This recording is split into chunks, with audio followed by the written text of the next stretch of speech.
जी माझी गोळी ती होती ती डॉक्टरांनी सांगितलेली ती बंद डॉक्टरांच्या सल्ल्याने झाले आणि माझं कोलेस्ट्रॉल तर अजिबातच नाही, आता गोळी नाही आहे. आणि शुगर बाउंड्री लाईनला आली होती ती डॉक्टरांनी सुरू करूया बोलले, पण त्यांनी पण ती नाही केली. त्यामुळे माझं बी पी आता कंट्रोलमध्ये आहे, तोही सुद्धा कंप्लीट जाईल. सोबत सर मला डोळ्यांचं दोन्ही नंबर वाढले होते, जवळचा आणि लांबचा. पण लांबचा चष्म्याचा नंबर माझा आत्ता गणपतीमध्ये 2-1 महिन्यांपूर्वी 2-3 महिन्यांपूर्वी चेक केलं. तो सुद्धा डॉक्टरांच्या सल्ल्याने रिपोर्ट्स मी शेअर केलं होतं आणि तो नंबर माझा लांबचा दूरचा निघून गेला आहे. अराऊंड मी 50 वय आहे माझं. त्यामुळे खूप छान हॅपी फिलिंग करतो आहे. सगळ्या गोष्टी आहेत, फक्त सुख आणि आनंद मिळत नव्हता आणि आरोग्यामुळे, पण तो आता मिळत चाललेला आहे.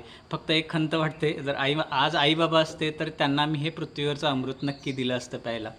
आणि यस यस, बहुत बढ़िया सर।